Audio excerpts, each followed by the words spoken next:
자, 은행FP 문제풀이 들어가겠습니다. 앞쪽에 기본 강의는 다 잘 들으셨을 거라고 생각을 하고요. 그럼에도 불구하고 우리가 또 문제풀이 하다 보면 또 생각해야 될 부분들이 있으니까 한번 1번 문제서부터 핵심 정리 문제서부터 시작을 해서 1번 문제서부터 한번 쭉 풀어보는 걸로 해서 고객 재무 설계 부분은 한 차시 정도로 해서 진행을 할 거고요. 핵심 문제풀이, 그 다음 출제 예상 문제 이런 형태로 해서 진행을 할 겁니다. 자, 1번 문제서부터. 이런 형태의 문제가 가장 어려운 문제 중에 하나예요. 다음은 재무설계의 필요성을 나열한 것이다. 소비자 의식 변화와 관련되는 거. 우리 교재에 보면 사회적인 배경, 인구 통계학적인 부분, 인구학적인 부분, 소비자 의식 변화 뭐 이런 식으로 여러 가지가 있잖아요. 각각 굵은 글씨로 구분해 놨거든요. 안에 내용도 있지만. 그래서 그 굵은 글씨를 자기 칸에다 맞춰서 집어넣는 거. 이것도 시험에 되게 자주 나와요. 자산부채의 증가, 그 다음에 금융시장 개방, 국제화, 저출산 고령화, 1인 가구 증가, 노동환경의 변화, 그 다음 비재무적 요구의 증가, 개인주의적 사회, 사고방식, 그 다음에 개별성 추구. 여기서 답은 바와 사와 아죠.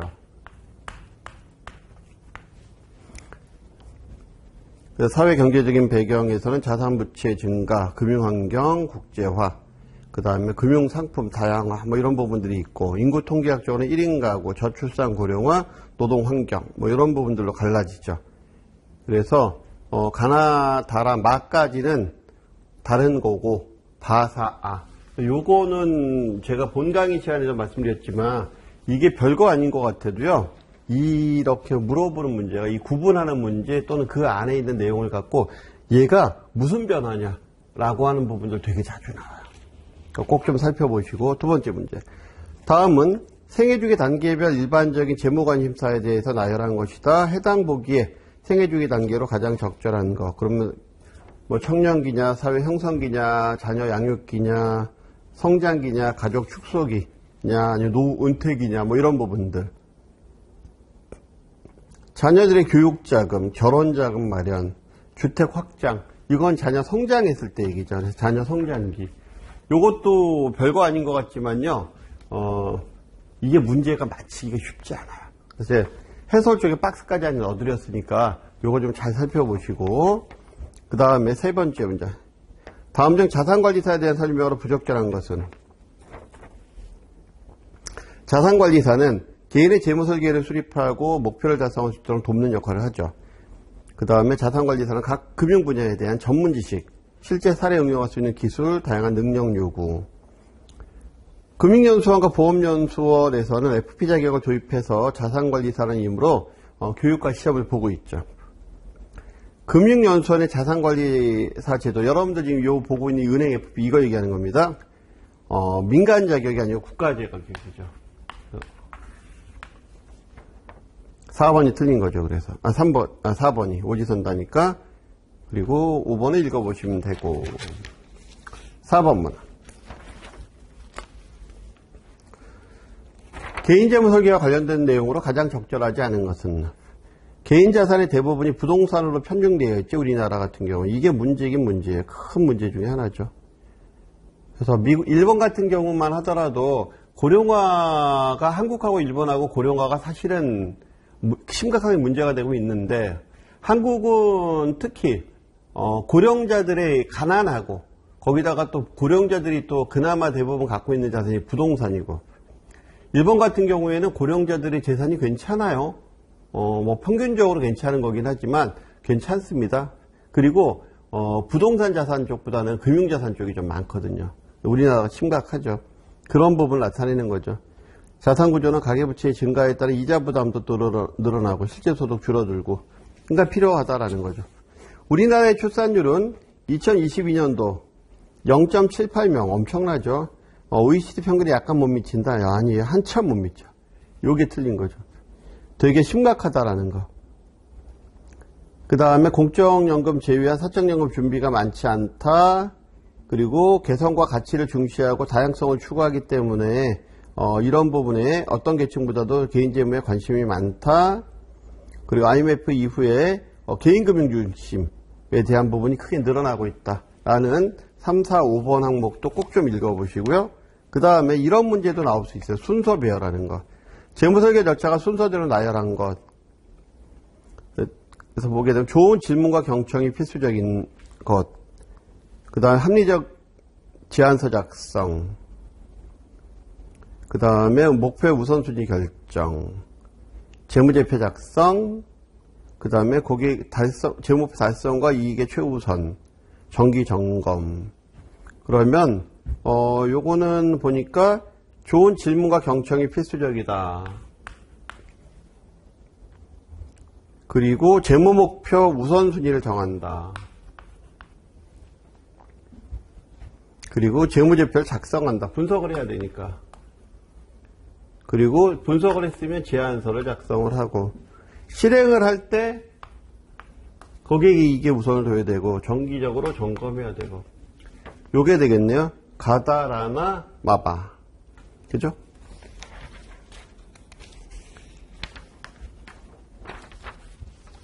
그 다음에 6번 문항. 고객의 정보를 수집하는 과정에서 정량적 정보에 해당하는 재무적 정보로와 가장 거리가 먼 것은 정량적 정보에 해당하는 재무적 정보. 그러니까 정성적 정보 찾아보라는 얘기죠. 개인의 재무 설계와 관련된 경험과 지식, 요건 정성적인 쪽이에요. 소득, 자산, 은퇴, 보험 다 정량적인 정보고. 그래서 틀린 건 1번, 다른 건 1번. 틀린 게 아니라 다른 거죠, 이거는. 그렇죠. 그 다음에 자산부채 상태표 상에 나타난 자산의 성격 중에서 다른 것. CMA, MMF, MMD. 그 다음 6개월 미만의 CD. 이건 유동성이 좋은 자산들이죠.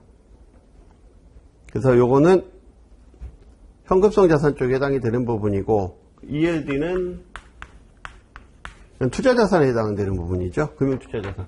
그래서 요게 다르다. 다음과 같은 계약 체결 기법으로 알맞는 것. 배우자님 생년월일이 어떻게 되세요? 그럼 만기 수익자는 배우자로 할까요? 이런 부분들. 요거는 고객이 아직 오케이를 안 했음에도 불구하고 동의했다라는 가정을 깔고서 쓱 접근하는 거예요. 이건 뭐라고 얘기해요? 묵시적 동의법. 그래서 양자택일법, 묵시적 동의법, 예화법, 손해암시법 이런 부분에 대해서는 그 교재에도 예제가 나와 있잖아요. 그렇죠? 그 예제들 잘 좀 살펴보실 필요성이 있다. 다음과 같은 질문 기법으로 알맞은 것은 고객님은 어떤 노후를 보내고 싶으십니까? 자녀의 대학 자금은 준비되셨나요? 이건 뭐예요? 당신 이거 알고 있어요? 이거 혹시 고민하고 있어요? 라고 물어보는 거죠. 그래서 이게 문제인식. 문제를 인식하고 있는지. 예를 들어서 그렇지 않고 소득은 어떻게, 가족 관계는 어떻게 되세요? 라든가 아니면은 정년은 언제이신가요? 이런 거 물어보는 거 상황 파악 질문에 해당이 되는 거고요. 100세 시대의 노후 준비, 이렇게 얘기 거창하게 나오는 시사 질문에 해당하는 거고, 이런 식으로 해서 여러분들 교재에 나와 있는 각각의 상황 파악, 시사, 문제인식, 해결, 마무리, 이런 부분들에 해당하는 부분들 각자 어떤 게 있는지 살펴보실 필요성이 있어요. 이거 시험이 자주 나옵니다.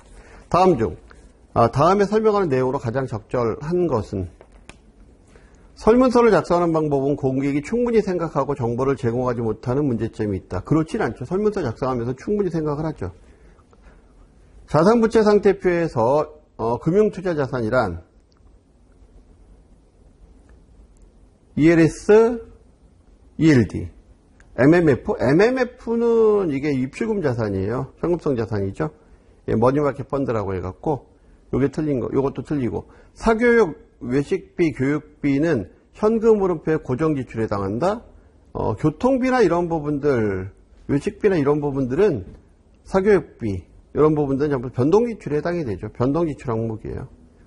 제안서 작성 시 가급적 많은 대안을 내야 한다. 많은 대안을 내야 하면 또 너무 또 결정장애 걸리니까 적당하게. 그다음 제안서의 구성에는 크게 표지, 서문, 목차, 고객 현황, 제안의 목적, 현재 상황, 분석, 그다음 대안의 제시, 제안 등 6가지 부분으로 나눠질 수 있다. 그래서 맞는 건 5번. 간단하게 우리 좀 살펴봤고, 그 다음 출제 예상 문제 쪽에 해당하는 부분들 내용 좀 살펴보도록 하겠습니다. 유망 고객. 자, 유망 고객에 대한 설명으로 가장 거리가 먼 것은 실행력은 있지만 경제력이 부족한 사람. 이거는 이제 경제력이 부족하다라고 하게 되면 뭘 할 수는 없는 거잖아요. 그렇죠? 의지는 있어도. 그래서 현명하게 선택할 수 있는 고객은 아니죠.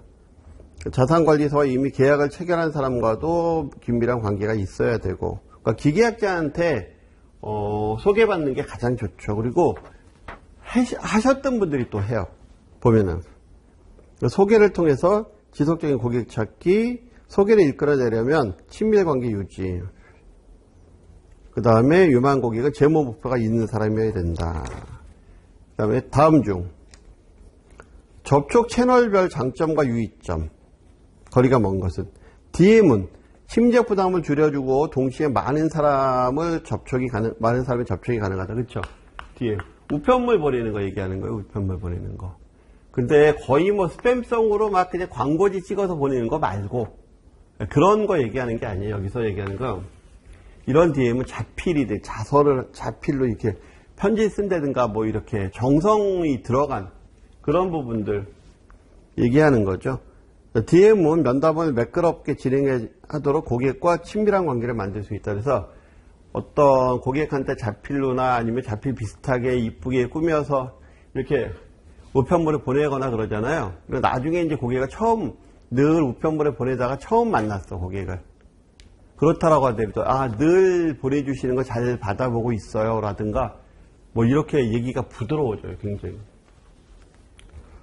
저 같은 경우에도 이제 해외에 계신 분들하고 우편은 아니고 이메일 형태로 해서 메일로 해서 매번 제가 그분한테 전달하고 싶은 거라든가 어떤 생일자라든가 아니면 무슨 기념일이라든가 뭐 이렇게 됐을 때나 특별한 이슈가 있을 때 어떤 기사를 캡처해서 보내는 게 아니고 개별로 다 타이핑을 쳐가지고 이렇게 해서 이제 레터 비슷하게 만들어서 보내드리는 부분들이 많이 있었는데 처음 그분들이 해외에 계셨다가 나중에 이제 저랑 첫 만남을 위해서 귀국을 하셨을 때 돌아오셨을 때도 굉장히 친근한 것 같은 느낌이 드신다고 얘기를 하셨었거든요.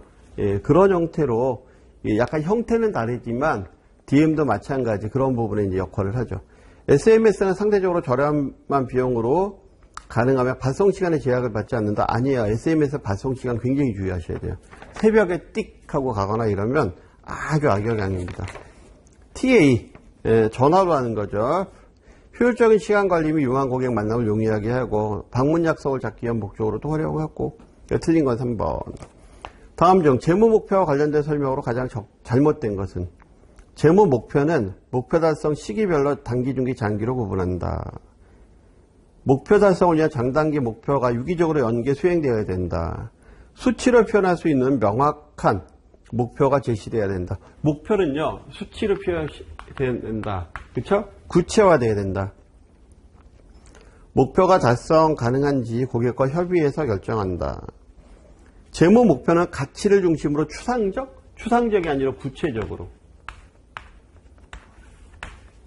추상적인 건 아니에요.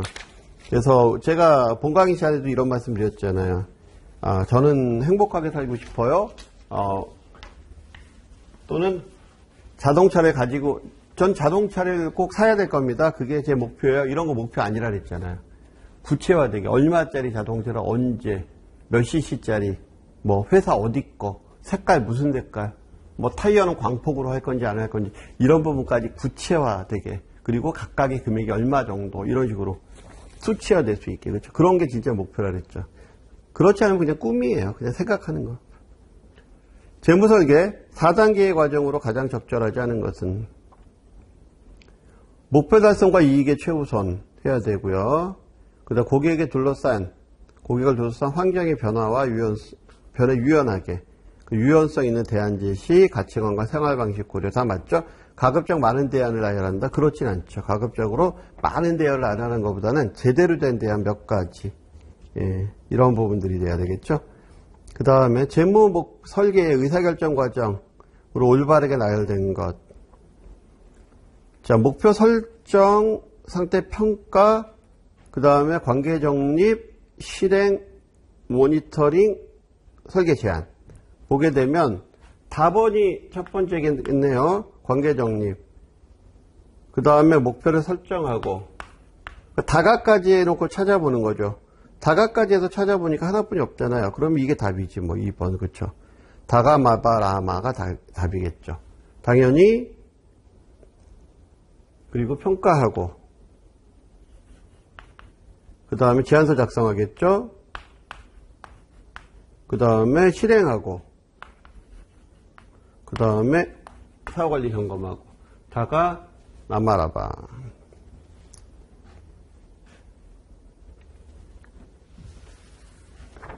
다가, 나바라마. 그쵸? 그 다음 6번. 개인 재무 설계 절차 1단계 과정에서 진행되는 내용으로 가장 거리가 먼 것은 고객에게 재무 설계 개념에 대해서 설명한다. 절차에 대해서 설명한다. 재무 설계사의 자산관리사의 경력과 서비스 분야에 대해서 설명한다. 정보 수집의 중요성에 대해서 설명한다. 이런 게 왜 필요하냐면 내가 누구고 당신한테 어떤 이득을 줄 수 있고 그래서 당신이 왜 내가 필요한지 그리고 나는 어떤 일을 할 수 있는지를 알려줘야 다음번에 정보를 줄 거잖아요. 그래서 고객이 중요하다고 생각하는 목표부터 하나씩 우선순위를 정하도록 조언한다. 요거는 그 다음 단계죠. 그렇죠? 그 다음에 7번 문항. 자산부채 상태표와 현금 흐름표에 대한 설명으로 틀린 것은 현금 흐름표는 절량의 개념이다. 절량의 개념. 유량의 개념이죠. 그래서 현금 흐름표는 플로우의 개념이에요. 1월 1일에서 여기서 12월 31일까지 이런 형태로 자산부채 상태표는 12월 31일 첫째의 결과를 나타내고요. 여기는 흐름을 나타내죠. 이렇게 돼서 이런 결과가 나타나는 거니까. 그래서 틀린 건 1번. 자산부채 상태표는 개인 또는 가게의 재무 상태를 나타내는 거고요. 안정적인지 불안정적인지. 현금 흐름표는 재무 운용상의 흐름상의 문제점 파악하는 데 도움이 되죠. 현금 흐름표에서 흑자를 보인 경우 그 흑자의 양만큼 다른 곳에 소비하거나 저축 투자를 할 수 있는 여지가 있고요. 그래서 가능한 적자보다 흑자를 나타내서 유지하는 게 좋겠죠. 현금 흐름표 유입과 유출을 가지고 흑자를 내기 위해서 노력하는 것. 그 다음에 8번 자산부채 상태표에 대한 설명이다. 잘못된 것은 금융투자자산은 ELS, ELD, ELF, 주식, 채권 등이 있죠. 강점과 약점을 찾아낼 수 있고요. 자산부채 자본으로 나타난다.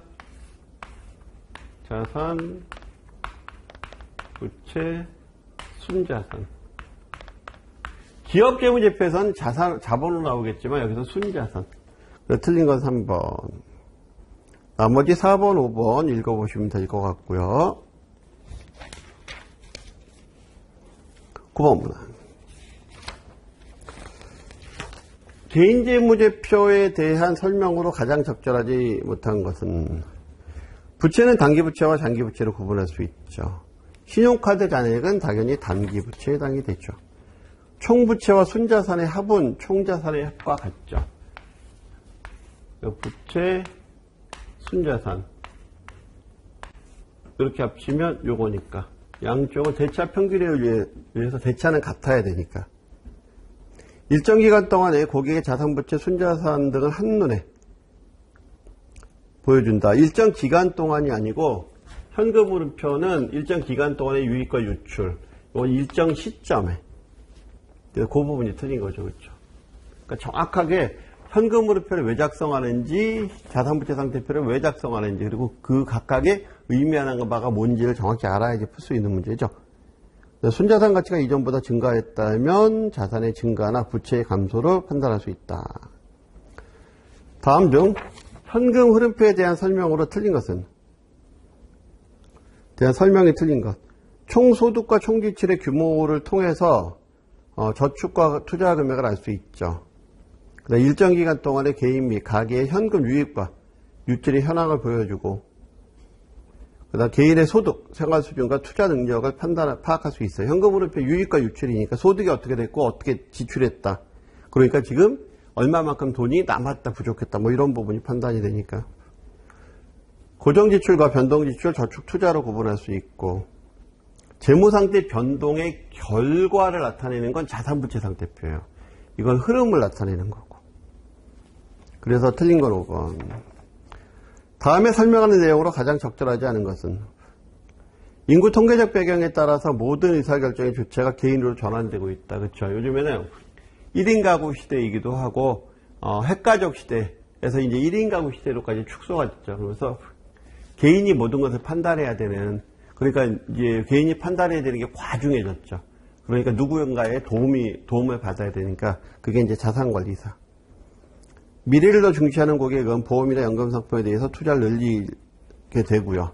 금리가 하락하게 되면 채권 가격도 하락하므로 단기 저축 상품이 유리하다. 금리가 하락하면 채권 가격은 올라가니까 투자 시간에 배우시는 거잖아요. 그래서 틀린 건 3번.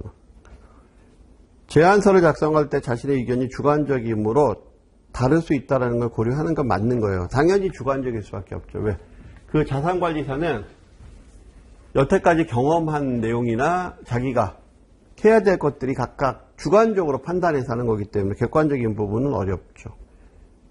모든 걸 다 객관적으로 할 수는 없거든요. 상당히 주관이 개입이 됩니다. 그 다음 5번 읽어보시면 되고 12번 문항. 다음 중 그 초점이 다른 질문.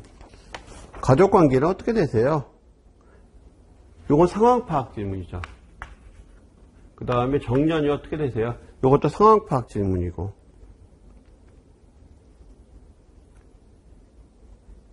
그 다음에 거래하시는 자산관리가 있으신지요? 이것도 상황파악 질문이네요. 그렇죠? 자녀의 대학 자금의 준비는 되셨습니까? 요거는 문제인식 질문이죠. 그렇죠. 그 다음에 어느 은행이, 공공은행에 대해서 어떻게 생각하세요? 이것도 상황파악 질문이고. 4가지 상황파악 질문, 하나는 문제인식 질문. 예, 그래서 틀린 건 4번, 다른 건 4번. 13번 문항. 그러니까 이런 형태로 지문이 나오면 사실 쉽지 않아요. 그 다른 것들 뭐 문제식 질문, 해결 질문, 상황파악 질문 막 섞어놓고도 이거 고르라. 그래서 지금처럼 이렇게 나올 수도 있지만 집에 다 넣어놓고 밑에다 상황파악해서 쭉 해놓고 이거 제대로 연결해라. 뭐 이렇게 문제 나오게 되면 이거 다 곤란해질 수 있으셔야 되니까 그래서 그 부분들 잘 보셔야 돼요. 글을 통해서. 그다음 다음 중 가계 현금 유출 부분에서 변동 지출에 해당하는 것으로만 열거된 것. 대출금 상환금은 변동 지출 아니죠. 세금도 아니고 주택관리비도 아니고 임대료도 아니고 정기예금은 아니고 그 다음에 거기 자동차 할부금, 세금 보니까 2번이네요. 외식비, 사교육비, 교통통신비, 피복비. 그 다음 14번 문항. 자산부채 상태표와 현금흐름표에 대한 설명 중에서 옳지 않은 것은 재무개념상 자산부채 상태표는 절량의 개념이고 현금흐름표는 유량의 개념이다. 자산상태의 순자산의 가치가 높다는 것은 순자산의 가치가 높다는 것은 언제나 재무상태가 안전하다는 것을 의미한다. 그렇진 않아요. 예, 언제나 그렇진 않습니다. 그래서 이 부분이 틀린 거죠. 현금흐름표에서 가능한 적자보다는 흑자를 유지하도록 노력하는 게 좋고요. 그 다음 흑자를 보인다면 저축을 하거나 소비를 하거나 투자를 하거나 어딘가 쓸 수 있는 여력이 있다라는 거고. 그래서 자산부채 상태표에 나타난 순자산 가치가 이전에 작성된 자산부채 상태표의 가치보다 증가했다면 자산이 증가했거나 부채가 감소했거나 그래서 자산 상태가 향상되고 있다는 걸 의미할 수 있겠죠. 다음 15번 문항. 정보 수집 방법의 장점 중 면담의 장점으로만 모은 것. 많은 자료 수집이 가능하다. 저 면담을 통해서 여러 가지 이야기를 할 수가 있으니까. 그리고 면담을 통해서는 고객을 잘 이해할 수가 있겠죠. 가장 좋은 방법 중에 하나죠. 그리고 신뢰를 높일 수 있는 방법 중에 하나에 해당이 돼요. 시간을 절약할 수 있는 방법이 되지는 못해요. 설문서나 이런 쪽을 통해야 되겠죠. 정보 수집 과정을 빠르게 진행할 수 있는 방법 중에 하나는 설문서에 해당하는 부분이에요. 설문서를 가지고 해놓고 나서 하는 거. 그 다음 상담 업무의 효율화. 효율성 증대, 이게 효율성 쪽으로는 조금 거리가 있죠. 그렇죠? 굳이 따지면 인터넷으로 하는 게 더 효율적일 수 있어요.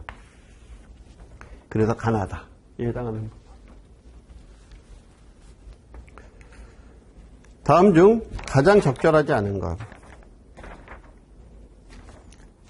보면은 우리가 15세에서 64세까지는 경제활동 가능 인구라고 얘기를 하죠. 0에서 14세까지를 유소년 인구라고 얘기를 하고요. 65세 이상 인구를 노년 인구라고 얘기를 하면, 이렇게 하면 유년 부양비가 되는 거죠. 유소년 부양비. 이렇게 하게 되면 노년 부양비가 되는 거고요. 이렇게 하면 총 부양비가 되는 거고, 이렇게 놓게 되면 고령화 지수가 되는 거예요. 이걸 잘 기억을 하셔야 되고, 7%, 14%, 20%.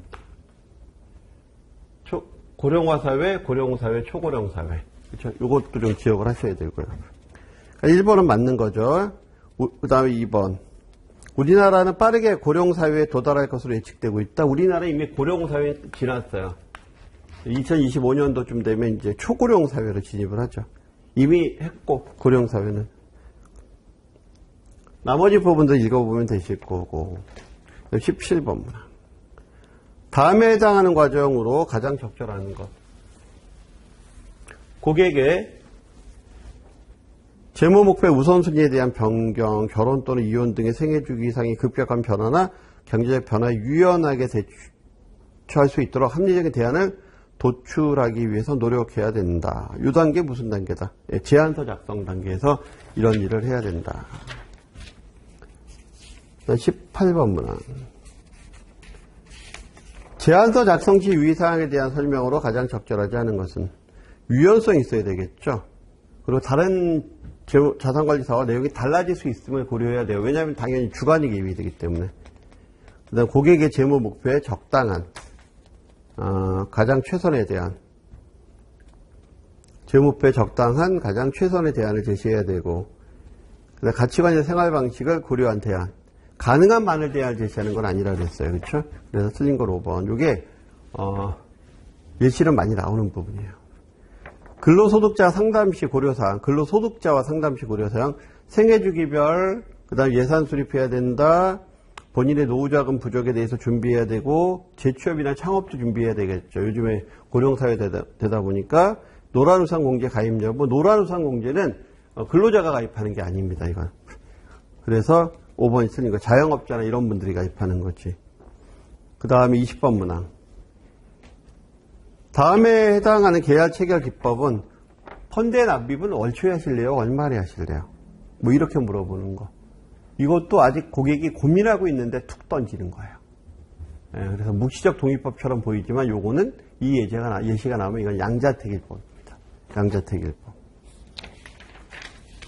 21번 문항. 전문직 종사자인, 그러니까 뭐 대학 교수도 있을 수 있고 아니면 뭐 전문의가 있을 수도 있고 여러 가지가 있을 수 있겠죠. 이게 재무설계 제안할 때 고려사항으로 가장 적절하지 않은 것. 노란우산 공제 가입 방법을 추천한다. 전문직 종사자 대학 교수는 근로소득자죠.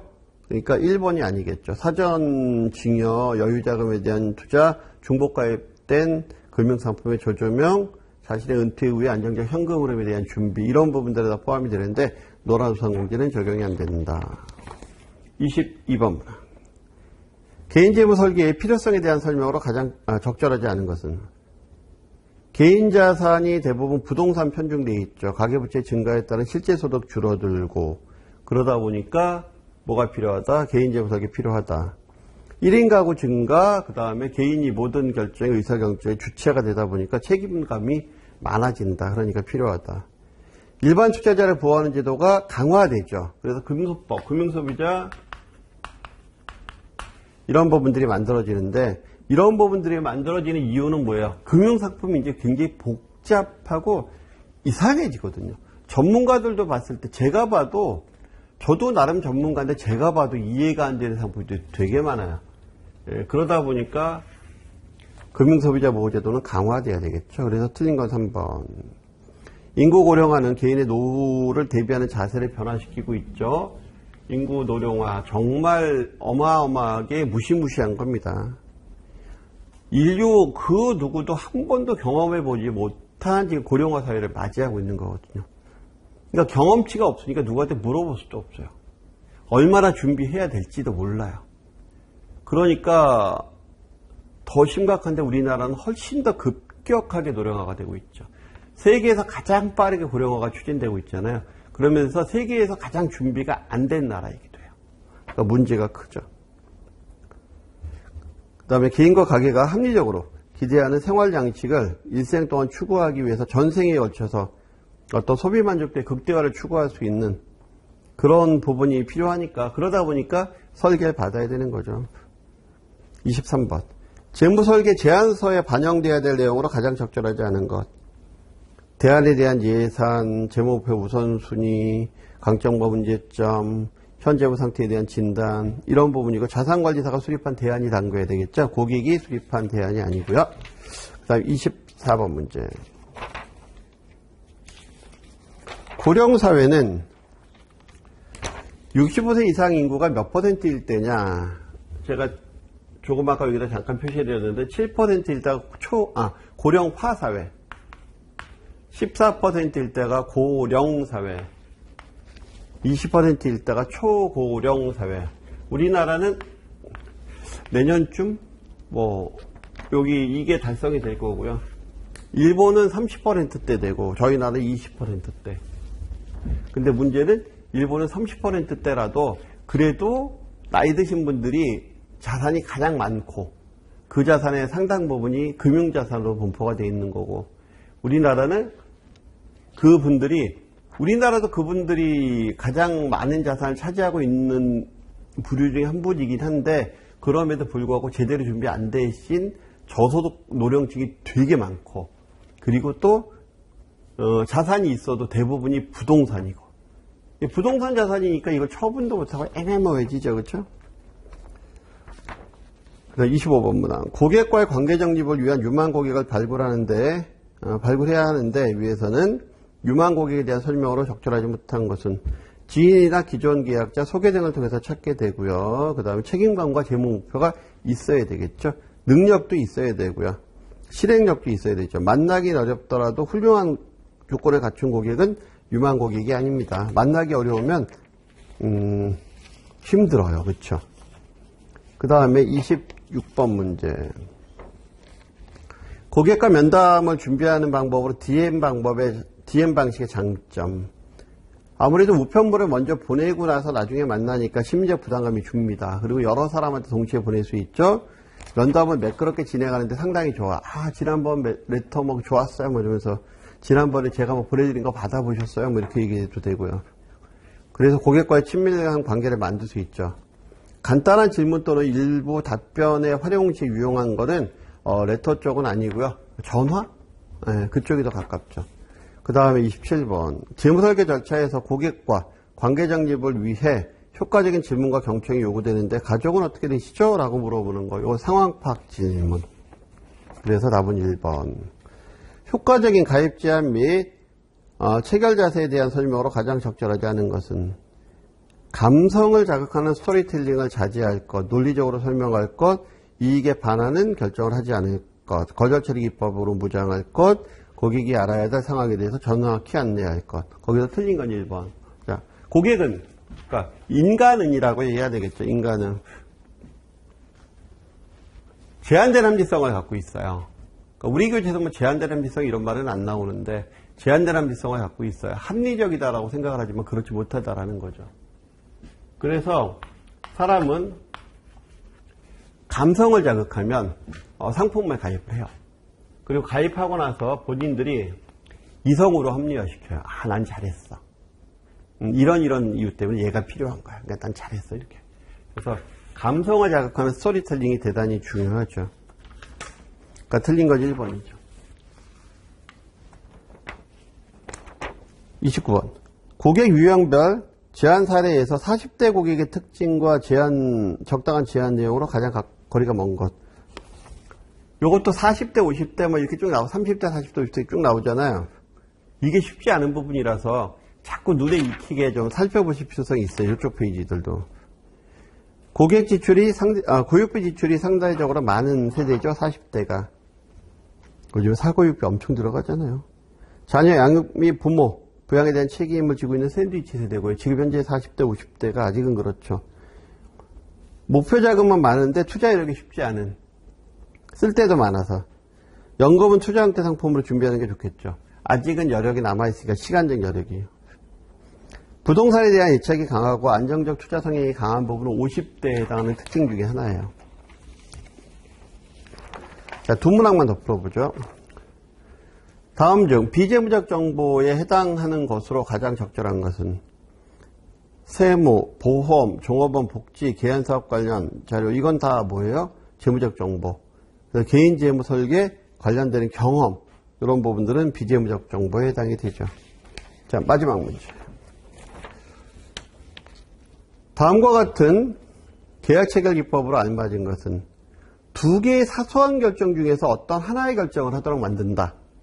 이렇게만 문제가 나올 수도 있어요. 그럼 얘 뭐냐? 이렇게 나올 수도 있고, 적금의 납입은 월초에 하시겠습니까? 월급날에 맞춰서 하시겠습니까? 이런 형태로 나올 수도 있고, 이건 이제 양자택일법에 대한 얘기죠. 그렇죠? 그래서 예하법, 손해암시법, 묵시적 동의법, 이런 부분들을 잘 보셔야 돼요. 손해암시법 같은 경우엔 요번에 경험생명표가 요번에 바뀌기 때문에 지금 안 하시면 과거 생명표가 적용되는 마지막 시기입니다. 뭐 이런 부분들로 얘기하는 거 있잖아요. 여러분들 홈쇼핑 같은데 이렇게 보면 마감 얼마, 마감 임박 뭐 이래가면서 지금 아니면 뭐 요번에 우리 방송에서 최초로 소개하지만 마지막으로 소개될 것 같아요. 뭐 이렇게 얘기하는 것들, 그렇죠? 그럼 이게 무슨 얘기예요? 지금 안 살면 당신도 손해 날 것 같다라고 얘기하는 부분들이잖아요. 그게 이제 손해암시법. 이런 분들도 이렇게 가입하시고 뭐 이렇게 얘기하는 거, 뭐 예약법 뭐 이런 식으로 해서 나와 있는데, 묵시적 동의법은 앞에서 우리가 한번 했으니까 양자택일법. 그래서 요것도 시험에서 상당히 자주 언급이 되는 부분들이니까 내용을 좀 살펴보실 필요성이 있다. 그래서 자산관리와 관련되는 것 중에서 재무설계와 관련되는 문항들을 풀어봤는데요.